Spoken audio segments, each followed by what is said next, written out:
দিছে, হে মালিক ইজ্জতের জিন্দেগি দান করিও। ওই মাওলানা হইয়া কি লাভ হবে যদি সম্মান না পাই? ওই ইলমের বাহাদুরি করে কি লাভ হবে যদি ইলম আমাকে বিনয়ী করতে না পারে? ওই ইলম দিয়ে আমার কোনো দাম নাই যে ইলম আমাকে অহংকারী করে দেয়। এজন্য রহমতের নবী বারবার দোয়া করতেন, আল্লাহুম্মা ইন্নী আসআলুকা ইলমান নাফিআ। ও আল্লাহ, ওই ইলম আমাকে দান করো যে ইলম আমার উপকার হবে, উম্মতের উপকার হবে। ইলম যদি আমাকে অন্তরকে বিনয়ী করতে না পারে, ওই ইলমটা ইলমে নাফিআ না। ইলম যদি আমাকে গীবতের জবান বন্ধ করে দিতে না পারে, ওই ইলম আমার জন্য নাফিআ না। আমার ইলম যদি আমাকে অহংকার মুক্ত করে না দেয়, ওই ইলম আমার জন্য ইলমে নাফিআ না। এই জন্যই তো হাকিমুল উম্মাত মুজাদ্দিদুল মিল্লাত আশরাফ আলী থানভী বলেন, তুমি মাওলানা হইয়াও খেদমতে যাইও না, একজন খাঁটি আল্লাহ ওয়ালার সুহবতে 1 বছর সময় লাগাও। কারণ দুনিয়াতে জেনারেল লাইনে যারা বড় ডাক্তার হতে চায়, লেখাপড়া সার্টিফিকেট যথেষ্ট না, একজন অভিজ্ঞ ডাক্তারের পেছনে প্র্যাকটিক্যাল সময় দিতে হয়। ঠিক দুনিয়ার লাইনে বান্দা লেখাপড়া আর সার্টিফিকেট তোমার সম্মান আসবে না। মা বাবার দোয়া নাও, আলেমদের নেক নজর লাগাও, তাহলে সম্মানের দরজা আরো বাড়তেই থাকবে, বাড়তেই থাকবে। থানভী রাহমাতুল্লাহ আলাইহিকে তার সাথী ভাইরা জিজ্ঞাসা করে, ও আশরাফ আলী থানভী ভাই, তুমিও তো যেই ইলম শিখছো ওই ইলম তো আমিও শিখছি, একসাথেই তো লেখাপড়া করলাম। তুমিও বুখারী পড়ছো, আমিও বুখারী পড়লাম। তুমিও মুসলিম পড়ছো, আমিও মুসলিম পড়লাম। অথচ তোমার কাছে তো মানুষের ভিড় কেন? আমাদের কাছে কোনো মানুষই নাই। থানভী জবাব দেয়, তোমরা করেছো কুতুববিনী, আমি করেছি কুতুববিনী। তোমরা দেখো কিতাব আর আমি আশরাফ আলী দেখি কুতুব, অর্থাৎ কিতাব ওয়ালা। এদের চেহারা দেখি, আল্লাহ ওয়ালাদের চেহারায় বরকত, আল্লাহ ওয়ালাদের নজরের মধ্যে পাওয়ার আছে। ওই পাওয়ার দিয়ে যখন তাকায় কলবের পাওয়ার বেড়ে যায়।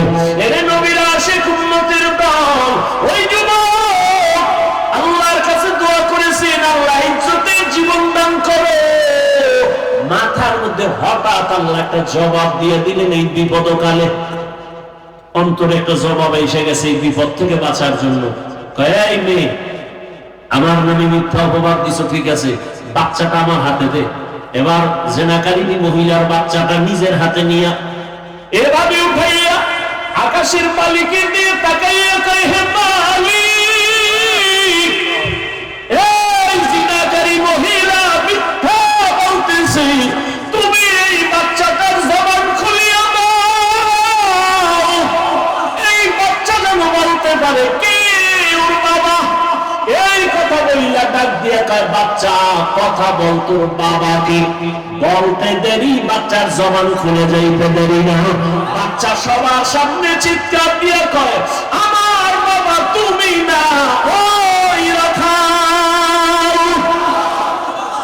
এই কথা বলার উপরে ওই মেয়েটাকে ধরে এলাকাবাসী বেঁধে ফেলল। আল্লাহ কয়, তাকায় দেখ, মায়ের কথা অমান্য করলে কি হয়।